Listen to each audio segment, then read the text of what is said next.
It was a night that shook the world. A night when the cameras flashed, the headlines screamed, and millions of hearts broke simultaneously. Princess Diana, the people's princess, was gone. Or was she? We've all been told the story. A tragic car accident in a Paris tunnel, a reckless driver, a deadly combination of speed, paparazzi, and fate. But what if the story you know is only part of the truth?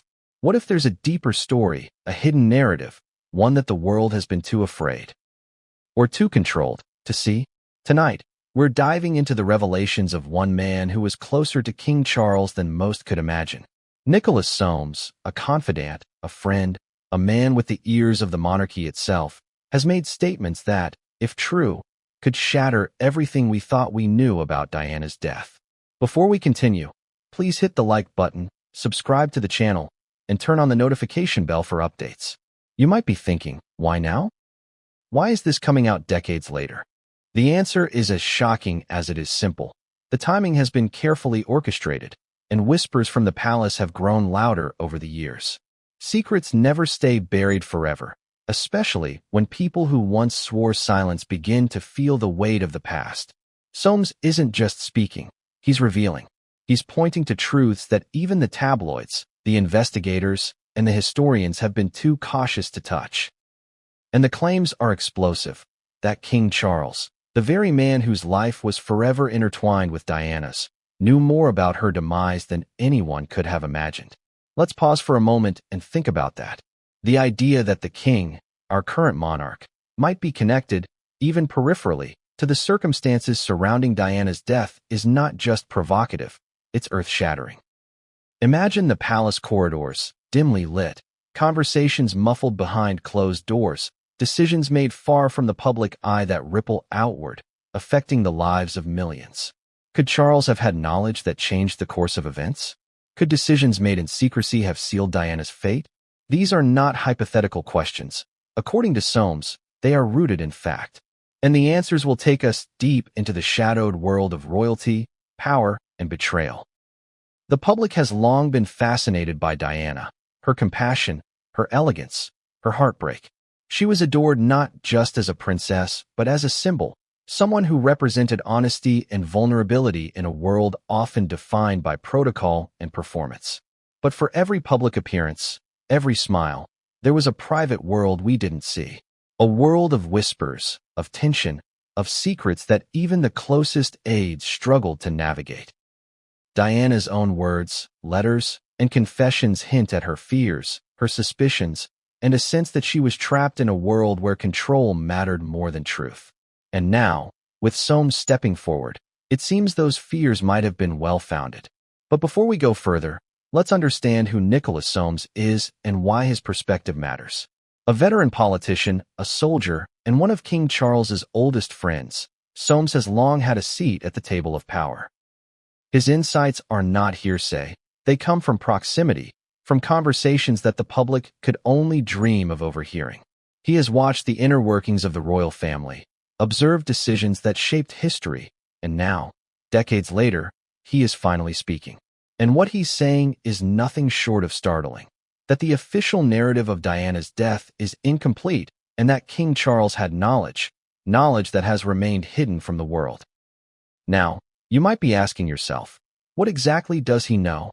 How is Charles involved? These are the questions that keep investigators, biographers, and historians awake at night. But the answers are not straightforward. They require peeling back layers of secrecy, examining contradictions, and understanding the dynamics of a family that moves behind velvet curtains and gilded doors. They require listening to those who have been silent for decades, connecting the dots, and facing truths that are uncomfortable, even for those who think they know the story. Tonight, we will do exactly that. Let's return to that fateful night in Paris. Everyone remembers the crash, flashing cameras, screeching tires, the frantic calls to emergency services, but few have considered the broader context. Diana was not just a passenger in a car. She was a symbol of defiance and empathy, someone whose life was scrutinized constantly. Her every move was monitored, her friendships analyzed, her fears often dismissed as paranoia. And yet, there were those inside the palace who knew, those who understood the stakes. those who could influence events in ways the public would never see. Could Soames' revelations be pointing us toward a truth that has been sitting in plain sight, obscured only by protocol and silence? Here's a question for you. How much of what you believe about Diana's death is based on fact, and how much is shaped by the carefully constructed narrative of the monarchy and the media? When tragedies happen at the intersection of fame, power, and secrecy, truth often becomes the first casualty. But what if one voice, one insider, could pierce that veil? What if Soames is that voice?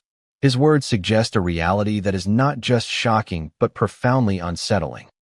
They force us to re-examine everything. The crash, the investigations, the palace's responses, and, most of all, King Charles's role in the events leading up to that night. As we explore this story, we must keep an open mind. The temptation to dismiss allegations against the monarchy is strong, but consider the stakes. Decades of carefully maintained appearances, millions of eyes watching, and secrets so closely guarded that even whispers carry weight. Soames claims to have seen and heard things that contradict the public story, things that suggest knowledge and involvement at levels few could imagine. And the implications? They are enormous. If even a fraction of what he suggests is true, the narrative surrounding Diana's death, and by extension, the reputation of the royal family, requires serious reconsideration. The beauty of this story is that it unfolds like a drama, with twists, turns, and revelations at every corner. Diana's life and death are central, but they are part of a much larger story about power, secrecy, loyalty, and betrayal. We'll hear about hidden conversations, unexplained decisions, and actions that may have had consequences beyond anyone's anticipation. Each revelation will challenge what we think we know and compel us to question the narratives we've accepted for years. And at the center of it all is King Charles, a figure who has long been scrutinized, criticized, and misunderstood, now facing questions about his role in a tragedy that still resonates worldwide. By the end of this journey, you will be left questioning the very fabric of the official story, wondering what really happened in that Paris tunnel, and reflecting on how power can shape events behind closed doors. You will hear Nicholas Soames' perspective, understand the dynamics of the royal family, and witness the tension between truth and protocol. It was a night that the world thought it understood. The headlines screamed tragedy.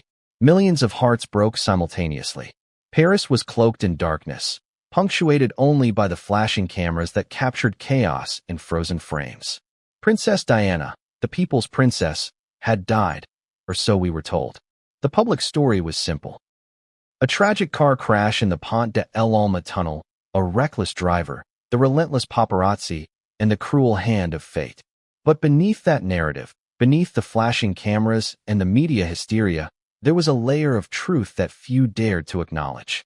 And it's in that hidden world that the story becomes infinitely more complicated and far more shocking. Imagine Paris that night. Wet streets reflecting the city's lights, the hum of engines and distant sirens blending with the whispers of the press, and a world watching, captivated and horrified. People were glued to their television screens, reading frantic updates online, listening to speculation, and mourning a woman who had become a global symbol of compassion, elegance, and heartbreak. Yet for all the attention, something crucial was missing. The full context of what happened, and the deeper dynamics that had been at play long before the fateful night. Diana was no stranger to danger, to scrutiny, or to public spectacle. She had lived her entire adult life under the microscope of global attention, every smile and tear analyzed, every friendship questioned. She was adored, yes, but also watched, dissected, and even feared by those who wielded power behind palace doors. She was navigating a world where loyalty and appearances mattered far more than truth or honesty. And yet, that world that revered her also confined her, a gilded cage surrounded by velvet curtains and whispered secrets. That night, those secrets would converge with reality in a way that changed history. The crash itself has been dissected endlessly. The sequence is familiar to anyone who has studied the event. The Mercedes speeding through the tunnel, Diana and Dodi in the back seat, Henri Paul at the wheel, the relentless paparazzi in pursuit. But when we examine the details more closely, contradictions appear. Witnesses recalled different speeds. Security footage inconsistencies raised eyebrows. Emergency response timelines seemed to stretch unnaturally, and the official narrative, polished and repeated, offered comfort but left questions unanswered. Why were certain doors open or closed? Why did specific decisions about medical intervention happen as they did? Each detail seemed minor, almost mundane, but when connected, they painted a picture that was not so simple. And then there were the whispers, rumors circulating quietly among palace insiders, journalists, and those closest to Diana. Before the crash, she had expressed unease. She had feared for her safety, sensed threats that others dismissed as paranoia. Letters, diary entries, and private conversations suggested she was aware of dangers that were not visible to the public eye. Could this have been ignored, or worse, manipulated? And if so, by whom? Enter Nicholas Soames, one of King Charles's oldest friends and confidants. A man whose access to the inner workings of the monarchy gives him a perspective few outsiders could imagine. Soames has hinted that what the public believes about Diana's death is incomplete. That behind the headlines and investigations, there exists knowledge, context, and perhaps even complicity that has remained secret for decades. When a person so close to the royal inner circle begins to speak, even subtly, it sends shockwaves. Soames' revelations aren't just gossip. They are potentially a direct insight into a world that rarely intersects with the public's gaze, a world of power, secrecy, and decisions that have consequences far beyond the palace walls. But before we delve into Soames' perspective, we need to grasp the full weight of that night. Imagine being an eyewitness. The screeching tires, the sudden impact, the panic, the confusion. Imagine standing in a tunnel as the world collapses in real time, unsure if help will arrive, unsure if truth will survive the chaos. The media narrative, carefully curated, tells a linear story: tragedy, mourning, closure. But those who were there, those who knew the personalities involved, could see another story, a story of tension, secrecy, and unanswered questions. Even as the world mourned, the palace moved carefully. Protocol-dictated responses, public statements were crafted, and the machinery of monarchy shifted into action. There was grief, yes, but there was also calculation. Public perception mattered immensely. And amid all this, some voices were muted, decisions were hidden, and truths were buried in layers of formality and discretion. The immediate aftermath was marked by a surreal combination of public mourning and private maneuvering. Millions of people flooded the streets of London and cities worldwide with flowers, candles, and letters of sorrow. Television stations interrupted programming. News networks ran continuous coverage. Every detail of Diana's life and death was examined, repeated, and debated. Yet, as the public grieved, an entirely different story unfolded behind closed doors. Conversations that would never reach the media, observations that would never be published, and actions that would remain classified shaped the immediate response to the tragedy. Consider the palace dynamics. Advisors, security officials, and family members moved quickly, often silently. Decisions were made about information control, media management, and public messaging. Even subtle gestures, like the timing of statements or the presence or absence of specific individuals, carried immense meaning. In a world where image and protocol often outweigh emotion, the handling of Diana's death became as much about perception as about reality. And here's the critical question. How much did those decisions influence the events that night, the narrative that followed, and the public understanding of what truly happened? Diana's own fears add another layer of intrigue. For years leading up to the crash, she confided in close friends about a sense of being watched, a suspicion that not all was as it seemed. She sensed danger, she felt unease, and she expressed concern about those who surrounded her. Some dismissed her warnings as stress or paranoia, but others, like Nicholas Soames now suggests, were aware of the stakes and the potential consequences. These private observations, combined with the events of that night, raise uncomfortable questions. Could warnings have been ignored intentionally? Could interventions, or lack thereof, have determined the outcome? And then there is the driver, Henri Paul, whose actions have been scrutinized endlessly. The official narrative blames alcohol, speed, and recklessness. But discrepancies remain. toxicology reports with inconsistencies, contradictory witness statements, and surveillance footage that raises more questions than it answers. Each piece of evidence adds to a tapestry that is confusing, contradictory, and, at times, disturbing. As we begin to piece together these events, one fact becomes clear. Diana's death was not a simple accident. It was the culmination of intersecting factors: personal, political, and possibly deliberate. It was shaped by forces both visible and invisible, by those who cared for her and those whose loyalty might have been more complicated than the public ever imagined. And at the heart of it all is King Charles, a figure whose relationship with Diana has been dissected, scrutinized, and criticized for decades. His role, as Soames now hints, may be far more significant than the official story suggests. The world remembers the flowers, the crowds, the candlelight vigils. But what the world doesn't see, and what Soames alludes to, is the private world of decisions, conversations, and observations that existed behind palace walls. The night of Diana's death was as much about control, secrecy, and influence as it was about fate and accident. Those who were present, those who understood the inner workings of the monarchy, saw dimensions of the tragedy that were carefully obscured from public view. So as we explore this story, we must ask ourselves, what if the story we know is incomplete? What if there are layers of truth, hidden insights, and revelations that could fundamentally change our understanding of one of the most shocking events of modern history? Nicholas Soames claims that he has information that sheds light on these very questions. And as we move forward, we will uncover details that are at once astonishing, unsettling, and impossible to ignore. What exactly did Soames see? What conversations did he witness?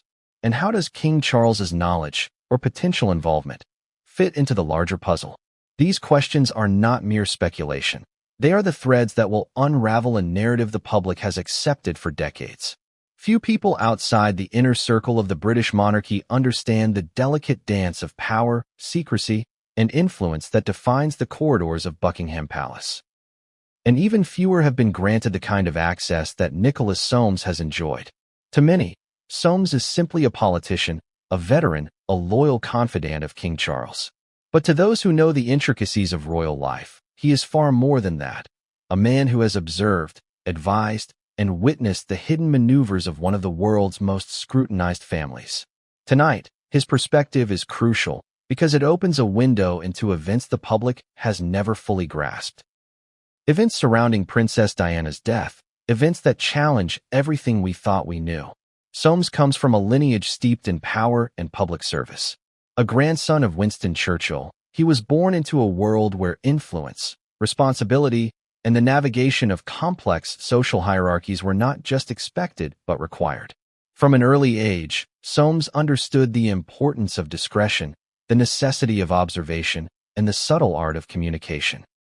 These skills would serve him well as he moved closer to the royal family, gaining the trust of King Charles and others who operate in a world where appearances are meticulously curated and secrets are currency. It is this proximity that gives Soames' insights weight.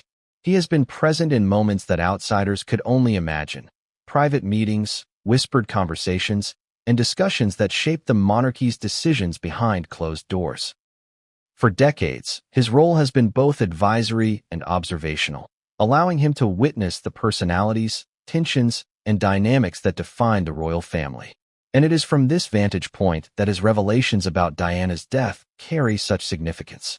But to understand why Soames' perspective matters, we need to consider the environment in which he operated. The palace is not merely a residence. It is a fortress of tradition, protocol, and power. Decisions are rarely made impulsively. They are calculated, deliberate, and often cloaked in layers of subtlety. Words are measured, gestures are symbolic, and actions are analyzed for deeper meaning. In such a setting, someone like Soames, who is trusted by those at the highest levels, becomes a critical observer. He sees the shifts in tone, the changes in behavior, the unspoken tensions that often reveal more than official statements ever could. Soames' relationship with Charles is particularly noteworthy. They are not casual acquaintances, but longtime friends, bound by mutual respect, shared experiences, and the complexities of navigating life within and around the monarchy. This relationship grants Soames a rare lens through which to view events, one that combines personal familiarity with insight into institutional priorities. When Soames speaks, he carries the weight of experience, credibility, and proximity. He does not rely on speculation alone. He has seen, heard, and understood the subtleties that shape decisions and outcomes. This brings us to the matter at hand. Soames comments regarding Princess Diana. According to him, there are aspects of Diana's death that the public has never been told, details that point toward knowledge and involvement at levels that remain hidden. He implies that King Charles, far from being a passive figure in the unfolding tragedy, possessed information that could have influenced events. To fully grasp the gravity of Soames' claims, consider the psychology of the monarchy. Royal decisions are rarely impulsive. Actions are measured not just for their immediate effect, but for their long-term impact on reputation, succession, and public perception. In such an environment, knowledge is power and discretion is essential. Soames suggests that there were moments when Charles had knowledge, perhaps even actionable knowledge, about threats to Diana or circumstances surrounding her life that were ignored or handled in ways that protected the monarchy rather than the individual. The implications are staggering. If Soames is correct, then the narrative of Diana's death as a simple accident becomes far more complex. It shifts from a tragic event to a multifaceted situation involving secrecy, potential miscalculations, and decisions made within a closed system of power. And yet, Soames does not present his insights as sensationalist gossip. He frames them as observations grounded in reality, testimony drawn from proximity, an understanding of human behavior under extraordinary circumstances. But who exactly is Nicholas Soames beyond the titles and accolades? He is a man shaped by history, by family, and by the unique pressures of British politics and monarchy. He has served as a soldier, experiencing firsthand the weight of responsibility and the consequences of decisions under pressure. He has been a legislator, navigating complex political landscapes where negotiation, persuasion, and strategy are essential. And he has been a confidant, observing the private world of royalty, where appearances must be maintained and secrets are a way of life. These experiences have honed his perspective, giving him a rare ability to interpret behaviors, read between the lines, and understand motivations that are hidden from the public eye. In the context of Diana's death, Soames' perspective is invaluable because it illuminates the unseen dynamics at play. He has hinted at conversations that occurred behind closed doors, decisions that were made silently, and knowledge that may have been withheld from those who could have acted differently. He suggests that the official narrative, while comforting to the public, omits critical details that could change the interpretation of events. The notion that the king had awareness or influence over aspects of Diana's final days is not presented as conjecture, but as insight gained from someone with intimate access to the corridors of power. As we move deeper into this story, it is essential to understand the tension inherent in Soames' position. He is a loyal confidant, someone who understands the weight of public perception and the responsibilities of discretion. Yet, he is also a witness to history, someone who sees the moral and ethical questions raised by events that have captivated the world. His revelations are not simply about scandal. They are about understanding the human, political, and institutional forces that converge to shape a tragedy. They compel us to ask difficult questions. What should those with knowledge do? How much responsibility does proximity confer? And what does loyalty mean when it intersects with truth? Soames' role is also significant because it bridges two worlds, the private and the public. He observes the internal deliberations of the monarchy while simultaneously understanding how those deliberations are perceived or misperceived by the outside world. This dual perspective allows him to provide insights that are both nuanced and revelatory. He sees the complexities that others, including the public and the media, might overlook. And it is from this vantage point that his comments about Diana's death gain such weight and urgency. Yet, even with all his access, Soames' disclosures are careful. He does not claim to have witnessed direct acts of malice, nor does he make sensational accusations without context. Instead, he frames his observations in a way that invites scrutiny, encourages reflection, and challenges assumptions. His approach is methodical, highlight contradictions, underscore inconsistencies, and reveal the subtleties that most people, including investigators and journalists, have missed. And in doing so, he forces us to reconsider what we thought we knew about Diana, about Charles, and about the forces that shaped that fateful night in Paris. Perhaps most unsettling of all is the suggestion that Soames' insights imply a broader pattern, a way in which knowledge, influence, and discretion intersect within the monarchy. If true, these revelations do more than reinterpret a tragic event. They challenge assumptions about accountability, transparency, and the human cost of maintaining a carefully curated image. They suggest that behind the gilded gates of Buckingham Palace, the convergence of loyalty, secrecy, and decision-making can have consequences that ripple far beyond what the public sees. As we continue, it is vital to remember that Soames is not merely a commentator or analyst. He is a participant observer, someone whose life has intersected with the monarchy at critical junctures. His words are a map, guiding us through a landscape of secrecy, power, and unanswered questions.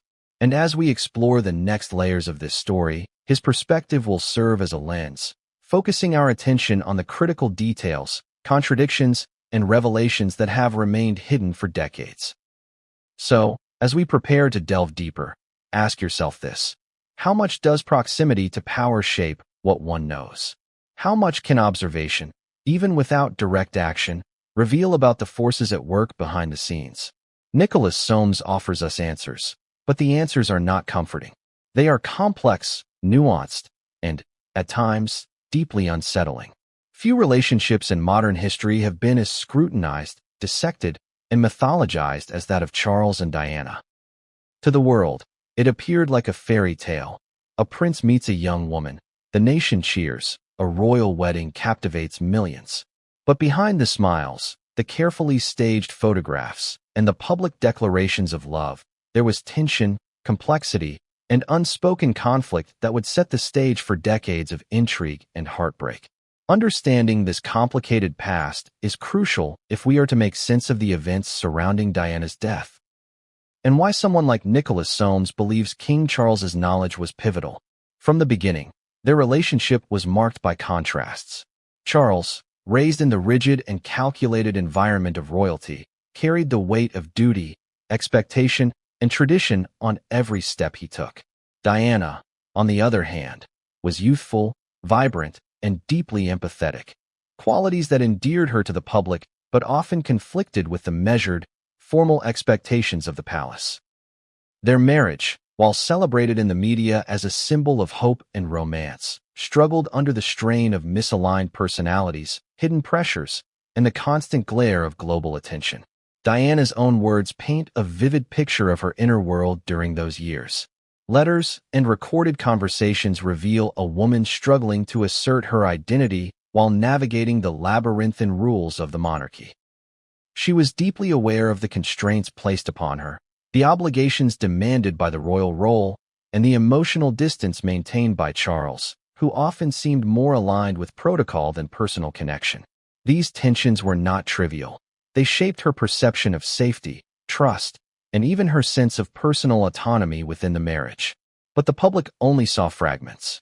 Royal appearances, carefully controlled photo ops, and media narratives presented a polished image. A smiling princess, a dutiful prince. Beneath that facade, however, the reality was starkly different. There were whispered arguments, unspoken resentments, and moments of genuine isolation that Diana experienced even when surrounded by aides, family, and advisors. The contradictions between the private and public spheres of her life are essential to understanding why Soames and others believe there were elements at play that went far beyond what the public understood. Charles himself was not simply a passive figure in this relationship. He brought his own history, his own emotional complexities, and his own pressures into the marriage. Rumors and accounts of extramarital relationships, though controversial, are part of the broader narrative of a man balancing personal desire with public expectation. In a world where every action is magnified, where loyalty and discretion are paramount, the dynamics between Charles and Diana created tensions that were felt not only by them, but by those in their orbit, advisors, friends, and even distant observers who were attuned to the subtleties of royal behavior. It is in this context that Nicholas Soames' insights become so illuminating. He has long observed Charles's decision-making style, his tendencies under pressure, and his methods of navigating complex situations within the royal family. According to Soames, Charles's approach to challenges is deliberate, strategic, and often hidden from public view. This means that even in moments of personal tragedy, such as Diana's death, the king's actions may have been influenced by patterns of thought and behavior that the public would find difficult to comprehend. To understand the significance of this, consider the months leading up to Diana's death. She had become increasingly aware of her vulnerabilities, her safety concerns, and the pressures of public scrutiny. Friends and confidants noted her growing unease, her perception that she was being watched or even manipulated by forces she could not control. Meanwhile, Charles continued to operate within the structured, disciplined environment of royalty, where decisions are calculated, appearances are paramount, and information is often filtered through layers of advisors. Soames suggests that this environment, combined with the pressures of duty, created a situation in which critical knowledge may have been possessed but not fully acted upon, or acted upon in ways that prioritized the institution over the individual. The dynamics of their relationship also reveal the broader challenges of trust and communication within the palace. Diana's growing alienation, her public vulnerability, and her private fears all existed alongside Charles's own priorities, concerns, and strategic considerations. It was a relationship marked by contrasts: openness versus secrecy, emotional expression versus restraint, individual safety versus institutional loyalty. And it is precisely these contrasts that may help explain why certain warnings were heeded, ignored, or interpreted differently than intended, a point that Soames subtly alludes to in his observations. Moreover, the interplay between personal and public life cannot be overstated.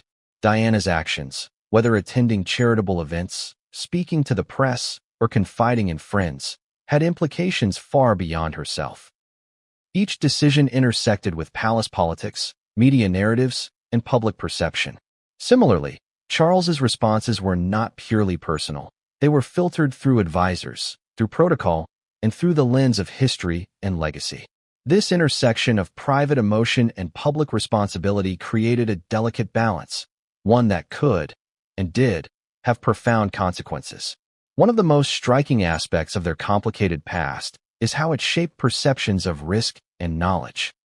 Diana's growing awareness of danger, combined with Charles's strategic approach to decision-making, set the stage for questions that remain unanswered decades later.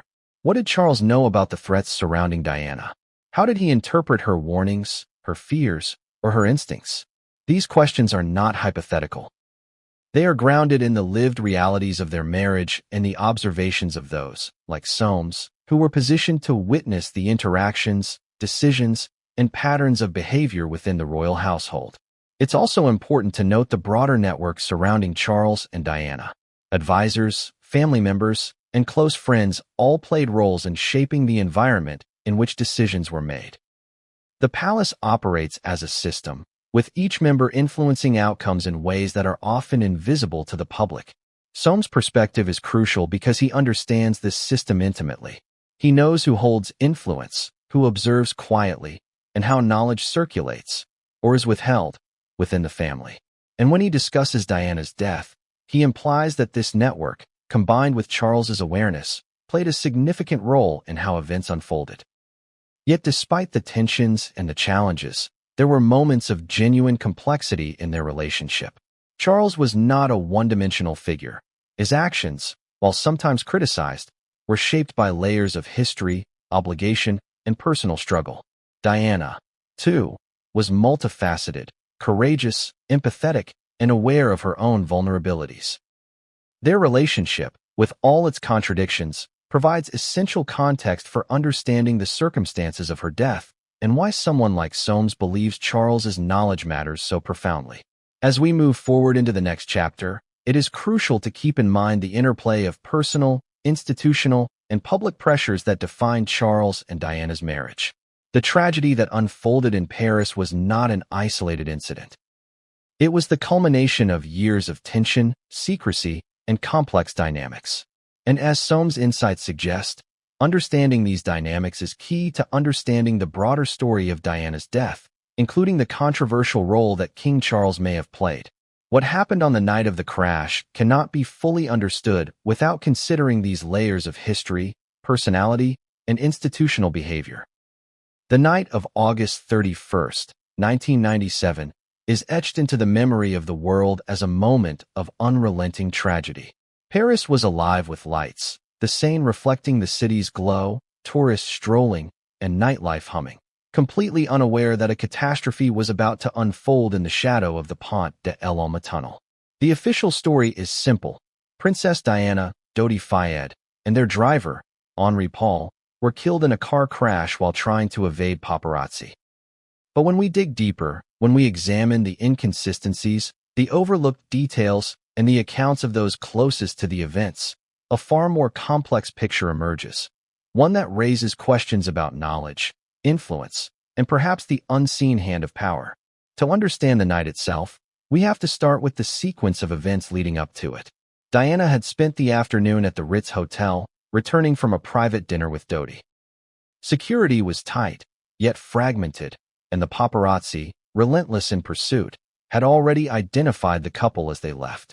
Henri Paul, acting as both chauffeur and security, attempted to navigate the streets quickly, aiming to avoid confrontation. On the surface, the events appear ordinary, a young couple attempting to enjoy a night out in a city that had become increasingly invasive.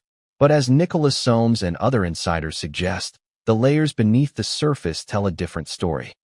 The tunnel itself, often described as a simple Parisian underpass, becomes a stage of chaos under closer scrutiny. Witnesses reported flashes of light, sudden changes in speed, and the near-impossible calculations required for Paul to navigate both the curve of the tunnel and the pursuit of photographers. Each movement of the vehicle, each decision made by the driver, occurred in an environment saturated with unpredictability. And yet, official narratives reduce the event to a linear sequence. Reckless driving, tragic consequence. But what if that narrative is incomplete? There are inconsistencies in witness accounts that have long been overlooked. Some witnesses claimed the vehicle appeared to swerve intentionally, almost as if avoiding an unseen hazard.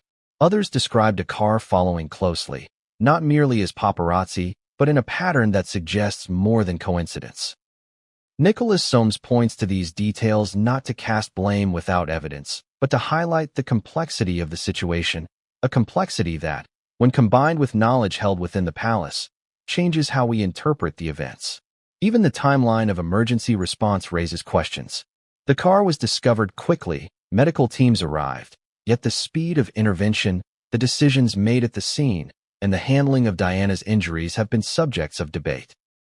Some suggest that a delay in critical intervention may have contributed to the outcome, while others highlight procedural confusion among the first responders. In a life-or-death scenario, each second counts, and yet there are moments in the official account that defy common sense. What decisions were made, and who influenced them? These questions linger like shadows in the tunnel itself. The role of Henri Paul, the driver, remains equally controversial. Toxicology reports suggest alcohol was present, yet the levels and interpretations vary, leading to conflicting conclusions. Was Paul acting recklessly, or was he attempting to perform under extreme pressure, navigating both a high-speed pursuit and the responsibility of protecting two high-profile passengers? Here again, Soames' insights hint at layers of understanding inaccessible to the public. Observations about risk assessment, decision-making under pressure, and the presence of factors that could have affected outcomes beyond the driver's control. And then there is the pursuit itself. Paparazzi were undeniably present, aggressive, and relentless. Their flashbulbs and high-speed following have been cited as a key factor in the crash. Yet accounts differ on the nature of that pursuit, the vehicles involved, and the precise moments that precipitated the fatal collision.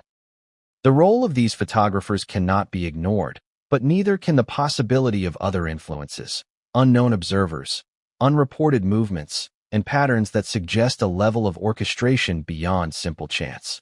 Inside the car, the events are equally harrowing.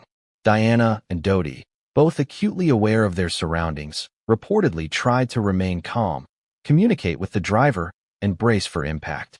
The chaos of the crash, the sudden jerk, the twisting metal, the shattering glass, was brief yet devastating. Emergency responders would later describe the scene as chaotic, confusing, and emotionally overwhelming.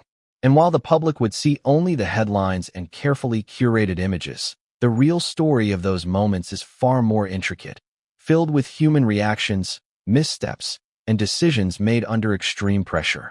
One of the most unsettling aspects, as Soames points out, is what happened immediately after the crash. Reports suggest confusion among emergency services, the handling of Diana's transport to the hospital, and decisions about who was informed and when. The layers of secrecy, protocol, and discretion that govern the palace came into play immediately. In a life-or-death situation, every action matters, and every delay or miscommunication can have consequences that ripple outward. The palace response, while outwardly composed, was similarly calculated. Statements were prepared, the press briefed carefully, and Charles himself was placed in the impossible position of personal grief under the microscope of global attention. According to Soames, it is within these moments, the decisions about messaging, the timing of information release, and the management of public perception, that insight into Charles's knowledge and role begins to emerge. And yet, amidst the chaos and grief, questions linger.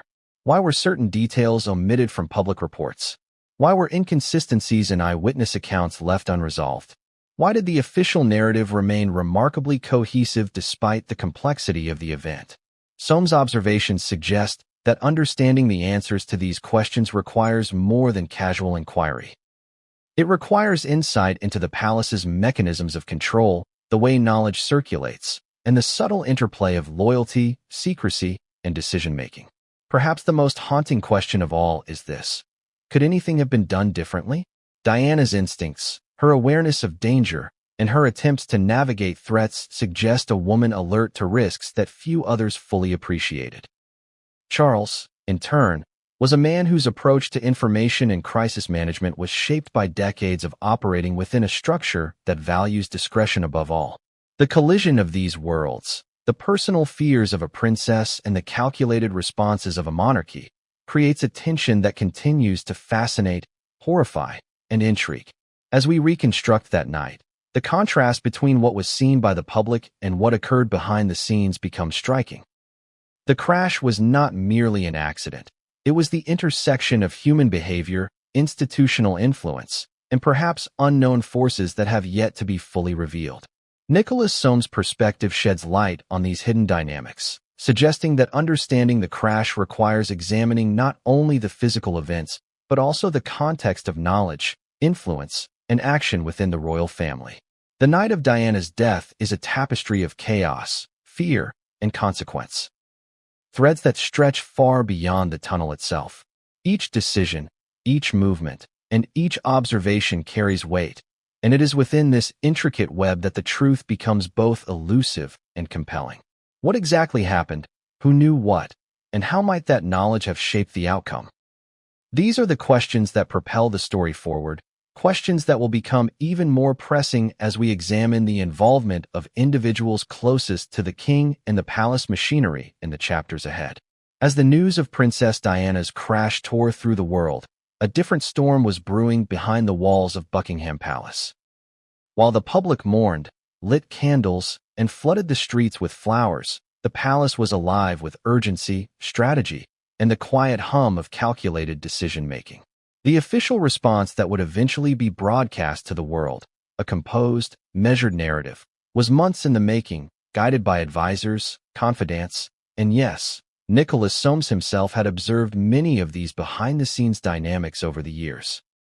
What occurred within those private chambers was a collision of protocol, power, and secrecy that would determine not just the public story, but also the trajectory of royal accountability.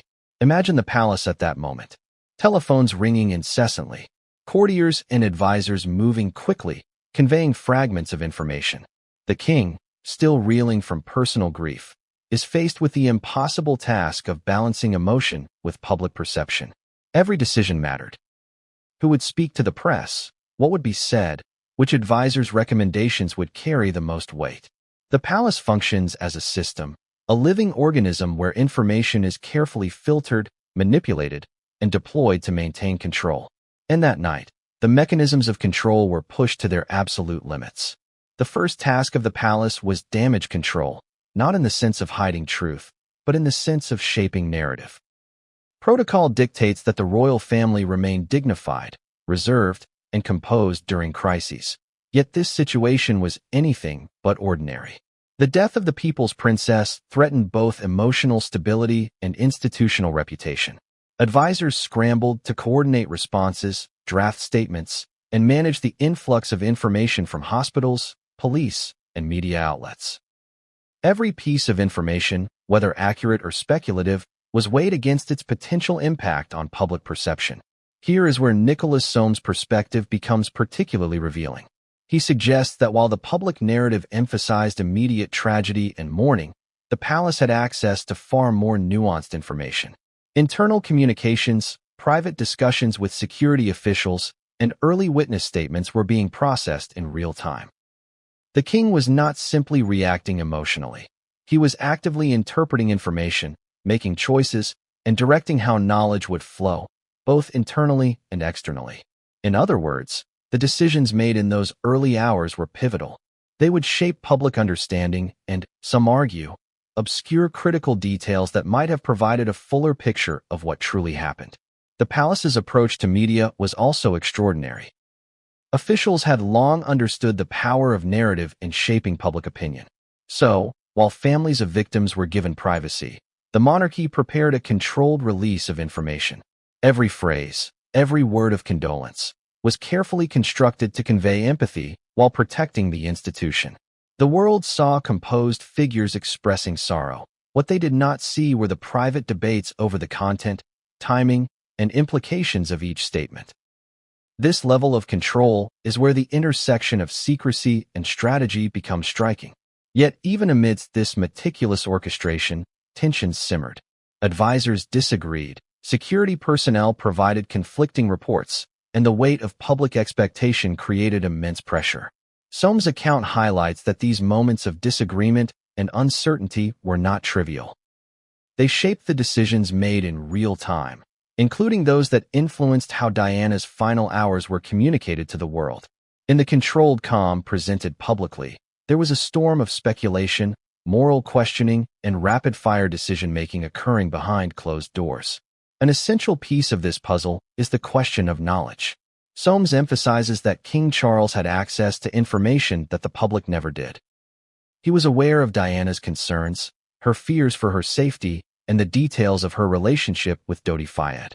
He had received reports from security teams, medical updates, and possibly even warnings from advisors regarding potential threats or complications. The critical question is what Charles chose to do with that information, or, perhaps, what he chose not to act upon. In a palace environment governed by tradition, loyalty, and protocol, the line between action and inaction is nuanced, and consequences can be profound. Consider also the family dynamics. Within the palace, opinions and perspectives vary widely. Some members may have urged immediate public disclosure, while others advocated discretion and careful management. The result was a complex web of advice, discussion, and sometimes disagreement. These internal debates, rarely seen by the outside world, could influence decisions that appeared to be singular and decisive when presented to the public. Nicholas Soames' insight here is critical. Understanding these debates provides context for the choices made, the delays observed, and the narrative that emerged in the immediate aftermath. Another factor influencing the palace reaction was timing. In crises, timing is everything. The sequencing of announcements, the order in which family members were informed, and the coordination with international media outlets all played a role in shaping the perception of the event. According to Soames, these decisions were not arbitrary. They were calculated to balance grief, institutional stability, and the inevitable scrutiny of global attention. In this sense, the palace response was a carefully orchestrated performance, one designed to control both the story and its emotional impact. Yet within this calculated environment, there were signs of human vulnerability. Charles, despite his awareness, was grieving. Advisors were making high-stakes decisions under immense pressure. Security teams were managing logistics while processing conflicting information. The contrast between the calm exterior presented to the world and the frenetic activity behind the scenes highlights the tension inherent in palace operations. These are not simple acts of deception. They are the product of an institution that prioritizes order, continuity, and reputation above all else. Soames' observations suggest that this balance of emotion and strategy had profound implications. The knowledge held by the king, filtered through layers of advisors and protocol, influenced the narrative that would be accepted by the public for decades. It also raises difficult ethical questions. When private knowledge intersects with public tragedy, what is the responsibility of those in power? How do decisions, or the lack thereof, shape outcomes in ways that may never be fully visible? Perhaps the most intriguing aspect of the palace reaction is what was withheld. Reports of conversations, early witness statements, and internal security assessments were not released publicly. Some of these documents, according to Soames, contain details that could have significantly altered the perception of Diana's death. Why were they withheld? Was it to protect the family, the institution, or both? And what does this suggest about the role of knowledge, discretion, and decision-making in shaping not just the immediate response, but the legacy of the event? As the palace orchestrated its response, the world was left to mourn, speculate, and question. Flowers piled up outside Buckingham Palace. Television screens broadcast grief-stricken commentary, and the collective imagination of millions tried to make sense of a tragedy that seemed almost too large for comprehension. Behind those public displays, however, the mechanisms of secrecy and power were working relentlessly, shaping what would become the accepted narrative. This chapter demonstrates that the story of Diana's death is as much about the institution and its response as it is about the crash itself. The palace, in its careful orchestration, managed knowledge, perception, and emotional impact in ways that have left enduring questions. Nicholas Soames' insights give us a rare view into these hidden dynamics, revealing how the interplay of power, discretion, and personal awareness can influence even the most public of tragedies. The seconds and minutes following the crash in the Pont de l'Alma tunnel were a blur of chaos, confusion, and desperate action. Emergency personnel arrived swiftly. Yet even in the face of modern medical expertise, the human and systemic limitations became tragically evident. For millions watching from afar, it was an impossible scenario. A princess critically injured, the world holding its breath, and questions swirling about what could have been done differently. Nicholas Soames' observations, alongside insider accounts, reveal that these critical hours were far more complex than public reports suggested, raising questions about knowledge, action, and the role of decision-making at the highest levels. Diana's injuries were severe: blunt trauma, internal bleeding, and other life-threatening conditions that required immediate, precise medical intervention. The emergency responders faced an unprecedented challenge. They were dealing not only with the physical devastation caused by the crash, but also with the high-profile status of their patient. Every movement, every decision, carried the weight of international scrutiny. The hospital to which she was transported, Pitié-Salpêtrière, was informed of the arrival of a VIP patient, and a specialized team was prepared. But even with the best equipment and the most skilled professionals, survival was not guaranteed.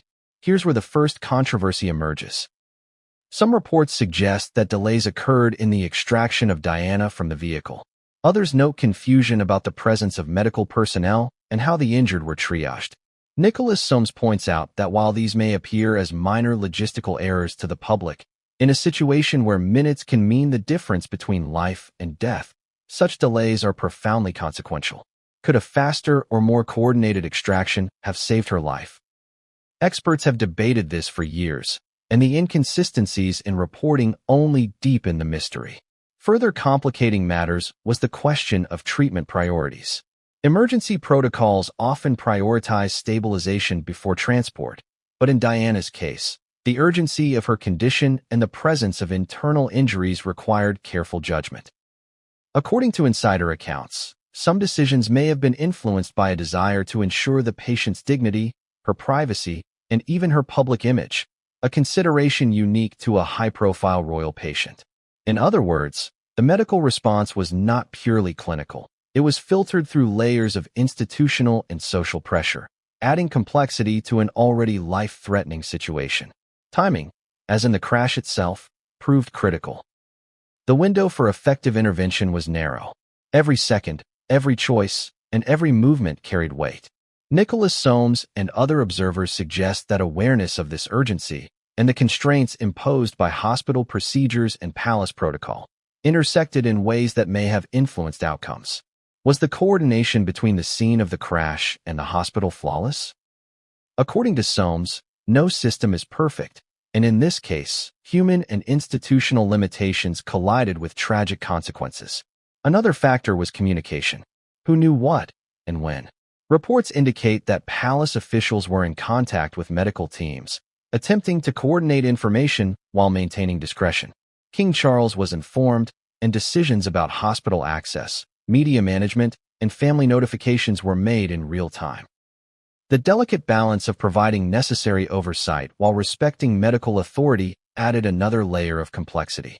Soames' perspective implies that this intersection of knowledge, influence, and discretion may have had subtle but meaningful effects on the response. There is also the element of preparedness. While the hospital was equipped for emergency care, the circumstances surrounding Diana's arrival were extraordinary. Few medical facilities are accustomed to managing patients whose every action, every heartbeat, and every response is under global scrutiny. The pressure on doctors and nurses was immense, and while their training was exceptional, the environment was not.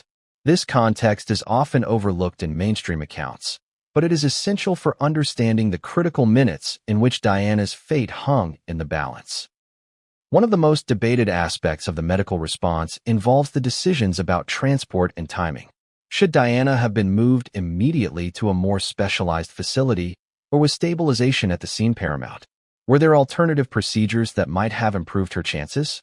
Soames hints that these are not hypothetical questions. They reflect real-time judgments made by highly trained professionals operating under extreme conditions. The complexity of these decisions underscores the tragedy. The outcome was not simply the result of the crash, but also of a sequence of high-stakes choices made in moments of chaos.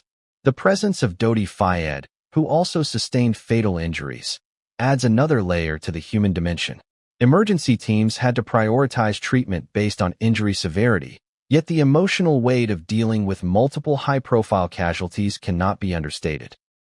Decisions about who received immediate attention, how resources were allocated, and how family members were notified were made under immense pressure, with the lives of two young people hanging in the balance. The moral, emotional, and procedural complexity of these moments adds nuance to the narrative often simplified in public accounts. As Nicholas Soames emphasizes, understanding these hours requires a recognition of both human limitations and institutional influence. The decisions made were not solely clinical. They were entangled with protocol, perception, and power. This raises uncomfortable but critical questions. Could more decisive intervention from those with knowledge, whether palace officials or advisors, have altered the outcome? Were there opportunities missed because of the interplay between discretion, hierarchy, and urgency? Even now, decades later, these questions remain unanswered, haunting the narrative of that night. Witness testimonies, official reports, and insider accounts paint a picture of competence tempered by the unavoidable pressures of circumstance, yet the persistent inconsistencies fuel speculation. Nicholas Soames' insights add a crucial dimension: the idea that the palace, by virtue of its access to information and influence over procedures, played a role, direct or indirect, in shaping the events in those critical hours. The final moments in the hospital, marked by both heroic effort and heartbreaking inevitability, culminated in a loss that reverberated worldwide. Diana's death was not just a personal tragedy. It was a convergence of human, institutional, and systemic factors that together created a moment of historical consequence. And while public mourning focused on grief and the spectacle of loss, the questions of responsibility, action, and knowledge lingered quietly behind closed doors, waiting for voices like Soames to shine a light on them. As we prepare to explore the next chapter, which examines the immediate media storm and the public reaction, We must remember that the medical emergency was both a climax and a prelude. The world saw the final act, but the backstage drama. The decisions, the withheld information, and the intersection of influence and authority had already set the stage for decades of controversy. Headlines: Nicholas Soames and other insiders observed an entirely different story, one in which the palace, the king, and close advisors meticulously managed the flow of information, shaping perception in ways the public would only partially understand. The interplay between media frenzy and institutional control became a defining element of the post-crash narrative. From the very first hours, the media was relentless. Photographs of the crash scenes circulated instantly, bulletins interrupted regular programming, and journalists competed for exclusive accounts. The world was captivated, riveted by images of a life cut tragically short. Yet amidst this frenzy, misinformation proliferated. Conflicting eyewitness reports, speculation about speed and intoxication, and unverified accounts of the events in the tunnel were disseminated widely. The media, while performing its role as observer and recorder, inadvertently created a maelstrom of confusion, one that the palace could strategically navigate. Nicholas Soames emphasizes that the palace understood the power of narrative better than most. In the first 24 hours, officials orchestrated press statements, briefed key media outlets, and ensured that public-facing messages emphasized compassion, stability, and unity. Every word released to the public was calculated. The goal was not to deceive maliciously, but to maintain the dignity of the monarchy while managing global scrutiny. In a tragedy of this magnitude, mismanagement could have compounded grief with